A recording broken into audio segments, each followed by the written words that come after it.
हरिशरणम मैं निदान। अभी कुछ दिन पहले एक हमारे परम मित्र हैं, उन्होंने ये प्रश्न पूछा कि महाराज, जब प्रारब्ध ही सब कुछ है तो फिर कर्म क्यों किया जाए। देखिए, ये प्रश्न आज से नहीं, बहुत सालों से, या ये कहें कि पुरातन काल से ये चर्चा चली आ रही है प्रारब्ध और कर्म की, और ये बड़ी महत्वपूर्ण है चर्चा। ये आप लोगों को जानना चाहिए कि प्रारब्ध क्या है और कर्म क्या है। देखिए, ये जो प्रश्न आपने पूछा था, यही प्रश्न राम ने वशिष्ठ जी से पूछा था, योग वासिष्ठ में। आप उसको जाकर के देखना, आपको मिलेगा।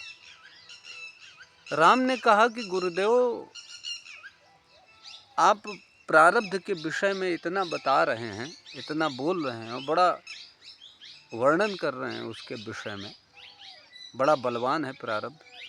दैवाधीनम जगत सर्वम, पूरा संसार प्रारब्ध के अधीन है।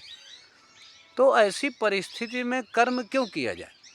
जब सब कुछ प्रारब्ध से मिलेगा तो फिर कर्म क्यों किया जाए? देखिए, प्रारब्ध ठीक बात है, प्रारब्ध है, लेकिन आप ये भी तो सोचिए कि प्रारब्ध कोई अपने आप नहीं बन जाता है। प्रारब्ध कोई स्वतंत्र सत्ता नहीं है, कोई स्वतंत्र व्यवस्था नहीं है। आपके जो कर्म हैं वही जाकर के प्रारब्ध बनते हैं। तो कर्म करना पड़ेगा,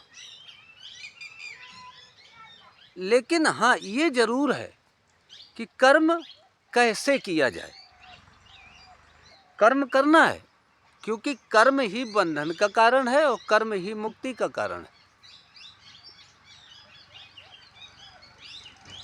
ऐसे कर्म किए जाएं कि जो प्रारब्ध न बने, जो संचित न बने।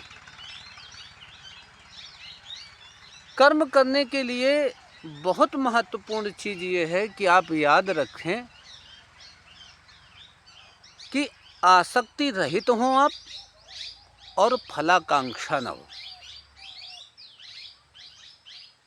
यदि आसक्ति से रहित हैं आप और कर्म में कोई फलाकांक्षा नहीं है कि हमें कर्म कर रहे हैं, हमें इतना मिले। आपने फसल बोई और फसल बोते समय ही ये आपने अपेक्षा रखी, ये कामना रखी, ये इच्छा रखी कि इतना फसल बोई है तो कम से कम 1 बीघा है तो 1 बीघे में कम से कम 20 बोरा तो गेहूं होगा, होना ही चाहिए। तो फिर ये दुख और सुख का कारण बनेगा। इसलिए प्रारब्ध को ध्यान में रख करके कर्म नहीं छोड़ना चाहिए। धर्म, अर्थ, काम